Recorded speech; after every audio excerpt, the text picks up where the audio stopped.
Assalamualaikum warahmatullahi wabarakatuh. Alhamdulillahirabbil alamin wassalatu wassalamu ala asrofil anbiya wal mursalin sayyidina wa maulana Muhammadin wa ala alihi wa sahbihi ajma'in, amma ba'du. Teman-teman yang dimuliakan oleh Allah Subhanahu wa taala, sebelumnya kita akan menyampaikan selamat menjalankan ibadah puasa.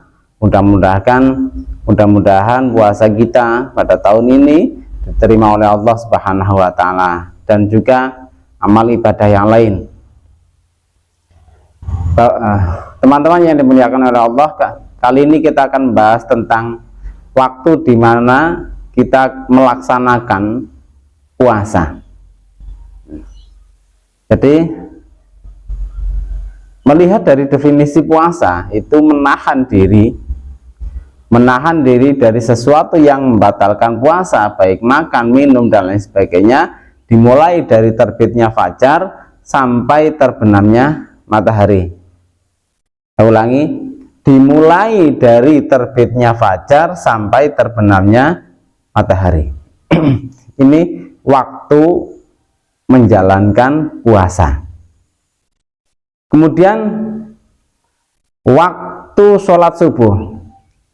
Waktu sholat subuh ini min tulu'il fajri ila ghurubis syamsi, dimulai dari terbitnya fajar shadiq ya, sampai terbitnya matahari. Jadi waktu dimulainya sholat subuh ya, dan waktu dimulainya puasa ini sama, min tulu'il fajri, mulai dari terbitnya fajar shadiq. Terus kenapa muncul? Kenapa ada istilah waktu imsak? Ya, jadwal yang beredar ya, ini kita akan menemukan ya, ada waktu imsak, ada waktu sholat subuh.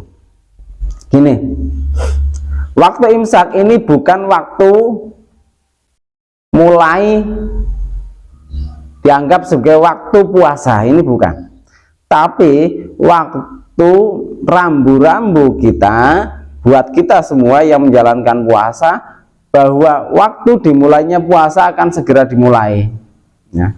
Waktu puasa akan segera dimulai. Maka kita bisa melihat dalam jadwal-jadwal yang beredar ini, biasanya waktu sholat subuh dikurangi 10 menit, inilah waktu imsak. Kenapa 10 menit? Karena apa?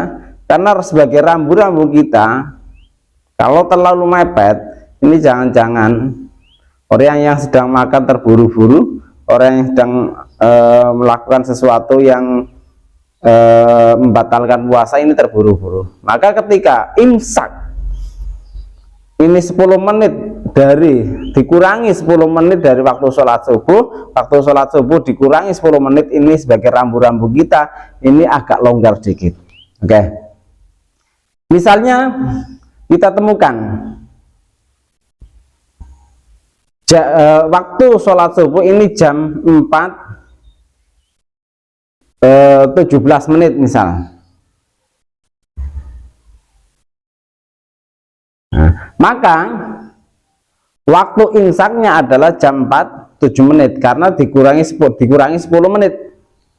Nah, secara perhitungan, secara ilmu hisab, ilmu falakiyah, perhitungan waktu sholat, waktu puasa, ini biasanya untuk waktu-waktu masuknya sholat ini sudah ada waktu ikhtiyat. Berapa waktu ikhtiyat? Waktu ikhtiyat itu biasanya rata-rata kesepakatan para ulama ahli hisab ini 2 menit.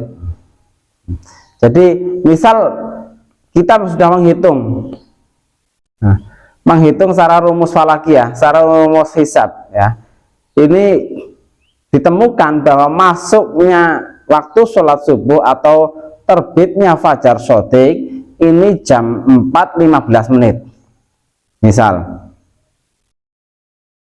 Maka sebagai ikhtiyat, kehati-hatian kita, dalam menjalankan sholat subuh, apakah ini sudah sempurna masuknya sholat subuh, walaupun sudah dihitung dan ditemukan jam 4.15, maka sebagai waktu ikhtiyatnya ditambah 2 menit. Para ulama sepakat untuk menambah waktu ikhtiyatnya ini 2 menit, maka munculnya jam 4.17 menit, yaitu hasil dari perhitungan terbitnya fajar shodiq ditambah 2 menit. Ini ketika berbicara tentang ikhtiyat dalam memasuki waktu. Tapi berbeda dengan ikhtiyat ketika memasuki sesuatu, memasuki puasa. Ya. Karena berbedanya gimana? Kalau waktu sholat, ikhtiyatnya untuk melaksanakan sholat. Kalau waktu puasa, ikhtiyatnya untuk melaksanakan puasa. Nah. Jadi ikhtiyat, waktu ikhtiyat ketika kita akan menjalankan puasa ini bukannya ditambah 2 menit, tapi dikurangi 2 menit. Dikurangi 2 menit. Misalnya secara perhitungan tadi jam 4.15 menit. Ya. Jam 4.15 menit. Maka ketika dikurangi waktu ikhtiyat 2 menit, ya, maka ditemukan jam 4.13 menit. Nah, jam 14.03 menit ini adalah waktu start orang melaksanakan puasa. Bukan jam 4.07 menit.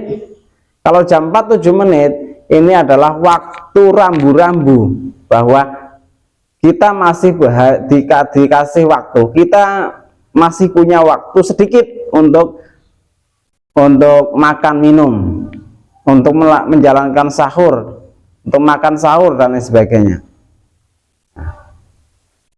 Berapa peluang kita? Ya,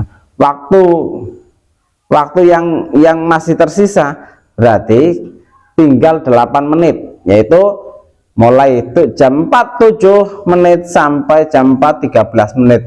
Karena jam 4.13 menit ini adalah jam kita melaksanakan puasa. Nah, ini penjelasan sedikit yang perlu saya sampaikan. Mudah-mudahan dari sedikit ini bermanfaat buat kita semua sebagai pengetahuan kita semua. Wallahul muwaffiq ila aqwamit thoriq. Wassalamualaikum warahmatullahi wabarakatuh.